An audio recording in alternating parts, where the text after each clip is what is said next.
Assalaamu calaykum saaxiibayaal, waa maalin cusub, saacad cusub, fiyo cusub iyo qayb cusub. Waana qaybtii shanaad ee buugga dhambaalka dhalinyarada. Waxaa ku soo dhex jirnay sababaha ay ku kala duwan yihiin saxaabadii iyo dhalinyarada maanta joogta. Muuqaalkii hore waxaa kaga soo hadalnaa sababta labaad iyo saddexaad. Maanta waxaa ka hadlaynaa sababta afraad iyo talooyin ku soda dhalinyarada. fadlan muuqaalka like saar, siina shargaree, channelkana subscribe garayso. Dhib badan baa maraa soo diyaarinta muuqaalada, waxna kama faa'iido oo alle dartiis baa u soo gudbiyaa si ay dhalinyada aan waxba akhrin u kordhiyo garaadkooda iyo wacyigood. Marka fadlan muuqaalka like saar, channelkana subscribe garayso. Halkani waa hoyga buugaagta taxanaha ee nooc walba leh.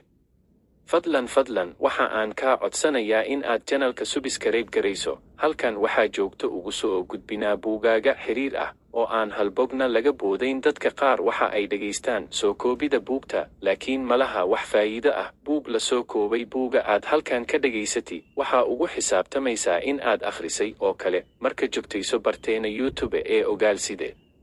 Marka fadlan si wacan u dhageyso buuga.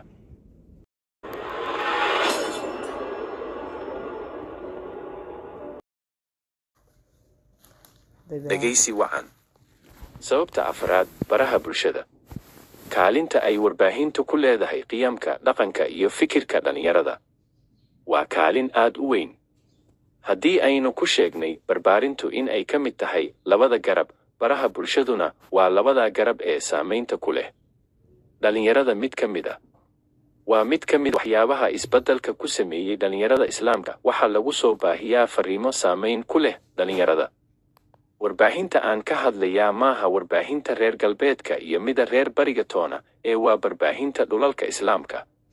Waxaa lagu bixiyaa sidii loo burburin lahaa maanka dhalinyarada, xoolo iyo hanti fara badan, si loo kiciyo dareenka dhalinyarada oo loo faafiyo liidasho oo dhan. Qaarkoodna waxa ay faafinayaan wax kasta oo akhlaaqda ka soo horjeeda, sida filimada galmada.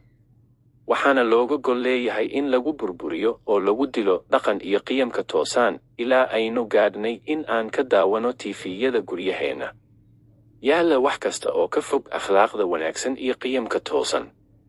Qaar kale waxa ay ka shaqaynayaan sidii loogu dheeldheeli lahaa diinta Islaamka iyo islaamnimada, iyaga oo ku tilmaamaya dadka diintooda haysta dadka nolosha dib uga dhacay oo aan la haysan magacyada ay u bixiyeen wax ka mida argagixiso.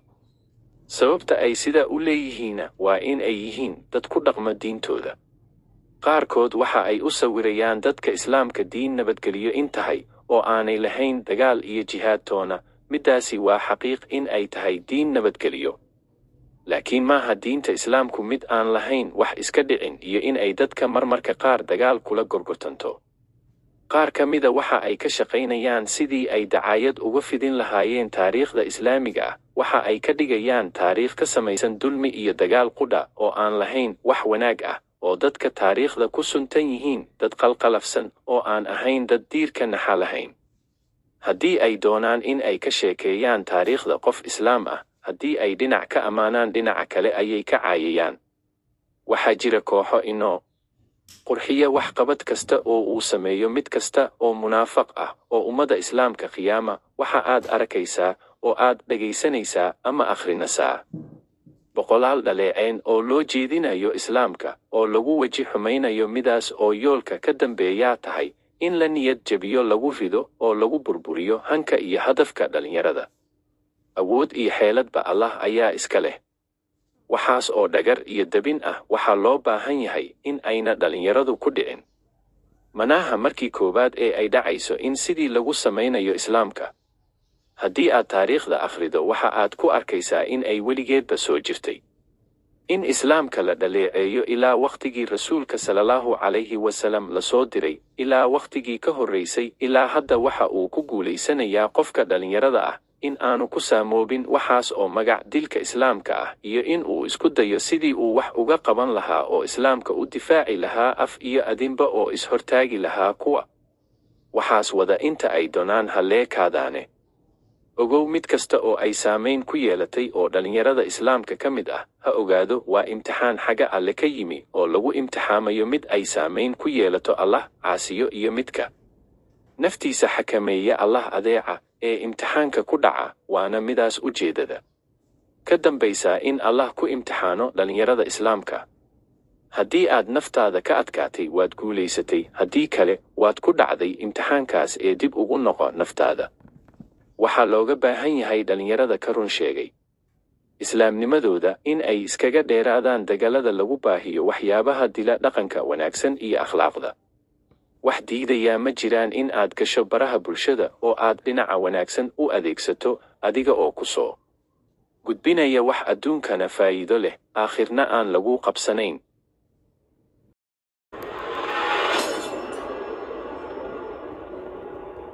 talooyin dhalinyarada ku socda. wiilka dhalinyarada ah iyo hablaha dhalinyarada ah ee muslimiinta ahow, haddii aad jeceshihiin in aad guulaysataan adduun iyo aakhirba, waxaa lagama maarmaan ah in aad jacaylkaas aad u badashaan go'aan dhab ah oo aad joogtaysaan, kuna dadaashaan sidii aad uga dhabayn lahaydeen. waddadu maaha mid fog, ciddii u dadaasha ee Alle u fududeeyo waa ay sahlan tahay haddii aad dadaasho. Alle waa qalbi jire, waxa uu og yahay midka fasahaadka wada iyo midka wanaagga wada iyo isha wax qiyaamaysa iyo waxyaabaha laabaha lagu qariyo. haddii aad doontaan sarraynta ummadiina, haddii aad doontaan in ay idiin soo noqoto sharaftii ummadiinu middaas oo ay dheeraatay sugideedo, haddii aad doontaan in ummadiinu ka baxdo duliga iyo liidashada, hadda bilaaba. ha degdegina, hana dadajisanina.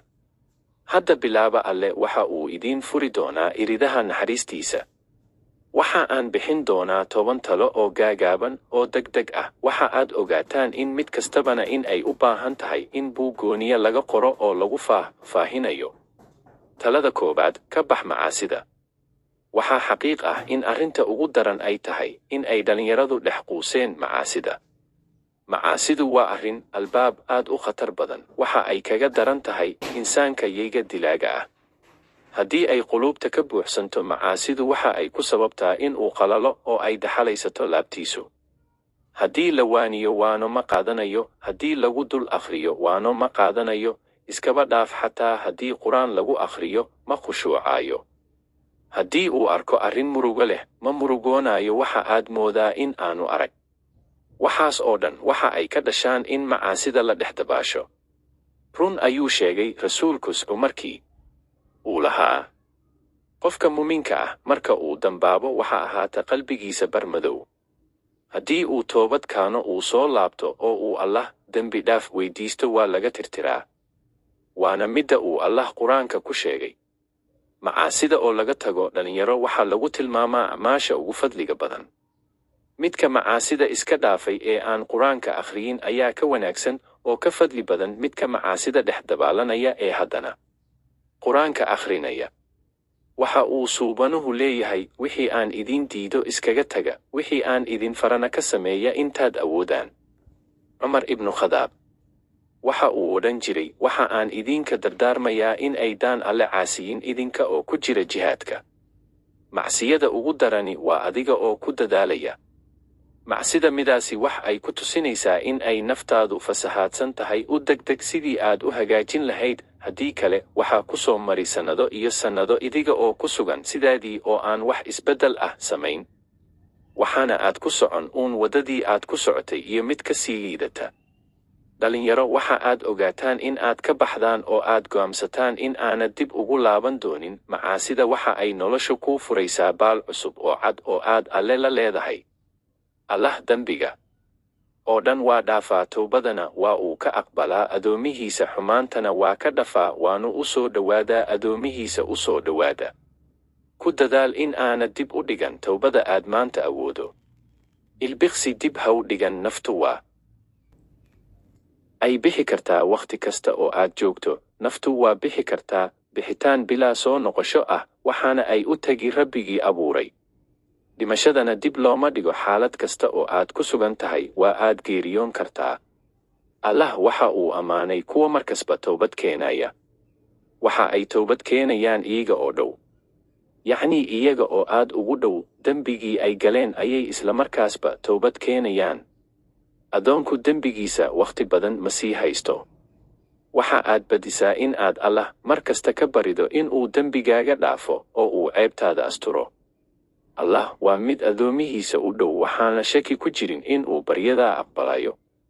waxaana aad ka arkaysaa arrintaa in aad ka dareemayso naftaada in uu Allah ku jeclaysiinayo samaynta wanaaga oo aad niyad u hayso samaynta wanaaga una degdegayso gudashada wanaaga adiga oo ka cabsanaya cidhibta dambe ee xumaantii aad samayn jirtay.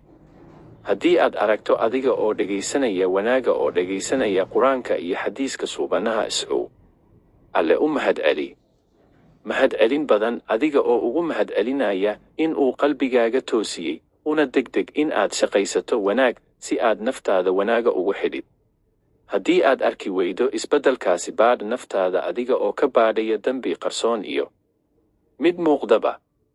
waxa uu noqon kartaa eegmo, xan ama waalid caasinimo haba yaraatee. waxa aad ka digtoonaataa dembiyada yaryar haddii ay biiraan waxa ay qalbiga ku sababaan madow. ogow mana jiro dembi ka weyn istikfaarta. waxaana aad xasuusataa xadiiskii nebiga is'ow wax aan idiin ka digayaa dembiyada la yaraysto waana sidii dad degay tog dhexdiis oo mid kasta oo ka midi soo qaaday xaabo oo ay roodhidoodii rooti ku dubteen. dembiyada yaryari marka ay qabtaan qofka sameeya waa ay halaagaan. dembiyada yaryar waa kuwa uu addoonku fududsiisto samayntooda marka ay ku bataan waa ay halaagaan. allah ayaan weydiisanaynaa cafis innaga iyo dhammaan muslimiintaba. talada labaad, baro diintaada. sidee ayay suurtagal u tahay in aad ku xidhanto diin aanad garanayn? sidee ayay suuragal u tahay in aad ku dhagto sunnada aan kuu caddayn? sidee ayaad wada u mari kartaa adiga oo aan baran? sannado iyo bilo ayaa ku dhaafay adiga oo aan garanahayn diintaada wax kugu filan. wakhtigan la joogo waa in aad akhrido oo aad barataa diintaada. diinta islaamku waa diin weyn macno kasta oo ay kelmadaasi xambaarsan tahay. weynideedana ma koobin qof insaan ahi. waa diin xukun waxaana xukmay rabbigii samada iyo dhulka. waxa uu curiyey curin mida ugu wanaagsan. waa uu dhammaystiray waxbana kama dhina. waxa uu ku tiiriyey gallada ugu weynee muslimiintu haystaan. maanta ayaan idin dhammaystiray diintiinii, galladaydiina korkiina ayaan yeelay, waxaana aan idinkaga raali noqday diinta islaamka. si aad u garato waxa ay diintaadu iyo adduunkaagu ku hagaagayaan, waxa aad u baahan tahay in aad wakhti ku filan geliso barashada diintaadan dhammayska tiran iyo dadaal hagar la'aan ah si aad u gaadho meesha aad rabto. aqoonta islaamku ma dhammaato, curinta culimmada islaamkana lama soo koobi karo. waxa aad u baahan tahay in aad ka barato cidda gacanta ku qabata si aad u barato diinta islaamka tallaabo tallaabo si aanad u marin wado qalloocda. ka bilow safarkaaga cusub barashada qur-aanka iyo tafsiirkiisa si fudud. sidoo kale xadiista nebiga sallallahu calayhi wasallam waana labada sees ee diinta lagu taagay. intaa kadib qorshee sidii aad ku baran lahayd aqoonta islaamka inta soo hadhay adiga oo tallaabo tallaabo u baranaya, adiga oo aan mar qudha isku wada qaadayn, kalena tashanaya culimmada aqoonta u leh in ay ku siiyaan jadwal cad oo aad u raacdo sidii aad u baran lahayd, kaas oo koobsanaya caqiidadii, fiqigii, siiradii rasuulka sallallahu calayhi wasallam iyo dhammaan culumta islaamka ee badan. waxa aad mudnaan aad ah siisaa siirada nebiga sallallahu calayhi wasallam. siiradu waa qur-aankii oo uu nebigu sallallahu calayhi wasallam ku dhaqmaayo. waana waxa aad ka qaadan karto wax yar iyo wax weynba oo diinta ka mid ah. waxaa kale oo aad mudnaan siisaa in aad akhrido taariikhdii saxaabadda, waayo waa kuwii diinta inoo soo xambaaray, waana ciddii sida dhabta ah ugu dhaqmay diintan. waa ciddii uu alle u doortay in ay rabbigiisa sallallahu calayhi wasallam gaashaan u noqdaan oo ay diinta sii gudbiyaan isiga dabadii. intaas kadib akhri oo kabogo taariikhda islaamiga ah, idiga oo ka akhrinaya ilaha saxan, kana fogaanaya meelaha qalloocan ee been abuurka ah. waxa aad u kaashataa qof baacdheer u leh daraasaynta taariikhda. taariikhdu waxa ay ka mid tahay waxyaabaha laga ilaaliyey been abuurka. sidaas ayaad ku helaysaa aqoon. waxaana aad u baahan tahay in aad wakhtigaaga ka faa'iidaysato oo aad iska dhaafto in aad meelahaas iska fadhida sida maqaaxiyaha adiga oo dayacaya wakhtigaaga. saacadahaaga iyo maalmahaaga ayaad aqoontaas ku xaqiijin kartaa haddii aad wakhtigaaga ka faa'iidaysato. ogow, barashada cilmigu waa waddo ka mida waddooyinka jannada loo maro sida uu nabigu sheegay. qofka qaada mara wadiiqo uu ku raadinayo cilmi waxaa loo fududeeyaa waddada jannada. Talada saddexaad ku xidhnow masaajidka. Masaajidku waa qayb weyn oo ka mida nolosha dhalinyarada. In salaada jamac lagu tukadaa maaha oo qudha in ajarka la badsanayo. Masaajidku waa ilaaliyaha bulshada wadar iyo waaxidaba. Masaajidka Ilaahay waxaa camira ciddii Allah iyo maalinta aakhiro rumaysan. Qofka camiraya waa qof rumaysan Alle iyo maalinta aakhiroba sida Qur'aanka ku cad. Dadku marka ay masaajidka salaada lagu wada tukanayo waxa ay ka midaysan yihiin qulunta, waana meesha layskaga war hayn karo. Haddii aad maqnaato muddo waxaa macquul ah in lagu tebo oo ay dadku ka war hayaan. Masaajidku waa meesha aad salaadaada ku toosin karto khushuuc ahaan. Salaada aad masaajidka ku tukataa waa ay ka ajar badan tahay mida aad ku tukato gurigaaga. Sida uu suubanahu sheegay, salaada jamaca lagu tukadaa waxa ay dheertay mida kelinimada lagu tukado 27 darajo dhinaca ajarka. Xadiis kale waxa uu ku sheegayaa rasuulku sallallahu calayhi wasallam, qofka u kalaha masaajidka ama u caraaba waxa uu Alle jannada ugu diyaariyaa guri mar kasta oo uu kalaho ama u caraabo. Halkaas ayay ku eg tahay qaybtii 5aad ee buuga. Fadlan muuqaalka like saar channelkana subscribe geliso. Mahadsanid.